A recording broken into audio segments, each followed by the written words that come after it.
The smoke clawed at my lungs before the fire ever reached me. I pounded the glass, screamed until my throat shredded. They nailed my windows. I can't get out. They want me to die.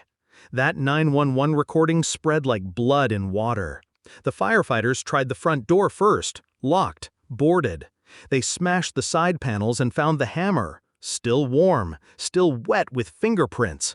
And 15 minutes later, she turned pale. But it was too late for her, just in time for me. 6 years ago, I met her at my sister's graduation. Elena, my fiancée, a dimpled smile, too bright for a room full of doctors and broken futures. She had questions, always questions, about my work, my patients, the research I was pouring my soul into. She said it inspired her. What I didn't know then was that she was studying something too, me.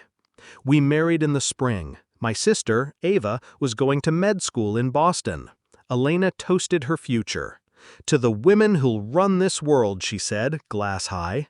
3 months later, Ava was gone. Not dead, just rejected, funding pulled, paperwork misfiled, her life detoured. And I was too distracted to see why.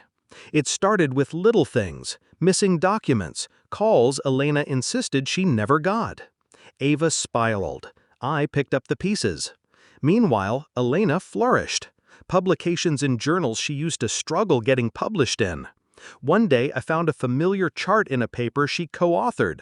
My chart, my data. Ava's hypothesis, reworded, rebranded, stolen. I confronted her. She laughed. "You said we were partners," she said, eyes cold. "But not like this," I whispered. She smiled. "You should have protected it better." I didn't cry, I didn't scream. I took notes. Everything she touched, I watched. Every password, every login, every call she made while pretending to shower. I built a second life inside a hard drive buried beneath drywall in the garage. Then I found out what she'd done to Ava. How she'd forged emails to the admissions board, called in anonymous complaints, got her blacklisted. My baby sister, gone from medicine, working 2 jobs to pay off loans for a future stolen from her by the woman I married.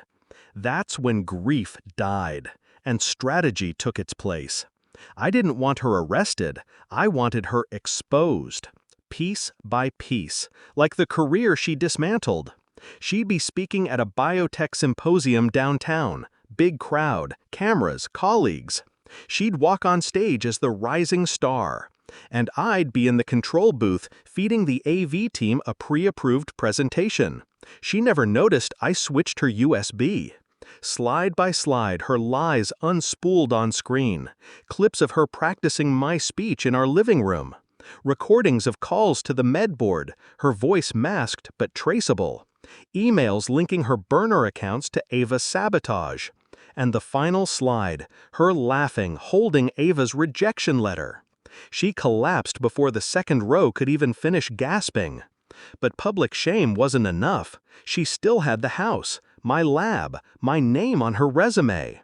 I watched her burn my life to stay warm. So I set the stage. A month later, I asked her to meet. Said I wanted peace, closure, maybe even a second chance. She agreed.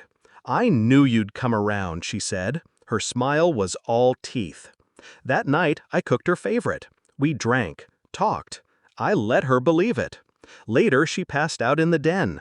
I removed the smoke alarms, disconnected the cameras, loosened the gas line behind the stove just enough.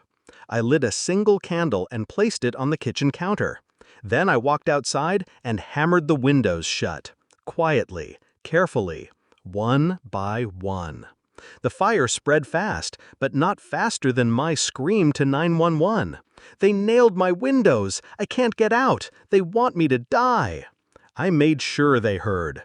I wanted the dispatchers panic, wanted them to think I was inside. When the firefighters got there, they tore into the house like wolves. I was already blocks away, tucked inside my rental, watching the chaos. The hammer they found had her prints. The footage, doctored, showed her carrying it the night before. The gas line leak traced back to her last repairs logged on the home maintenance app. I'd spent 6 months fabricating her guilt. I made it all make sense. 15 minutes after the fire, they found her in the den, unconscious, alive. But the damage was done. Arrested at the scene. Arson, attempted murder. "They think I did it to him," she screamed as they cuffed her. "He's dead." But I wasn't. I was watching. 35 minutes later, Ava texted me. She's on the news. Her career's over. I didn't reply. Instead, I sent her the name of the anonymous donor who just covered her med school tuition, and added, "The future they stole is yours again." I saw Alina once more, in court, thin, pale, still defiant. She spotted me in the gallery and froze. Her eyes widened. She mouthed, "How?" I smiled. Slow, small, like the candle that started it all. She didn't scream, didn't beg. She just understood. Justice isn't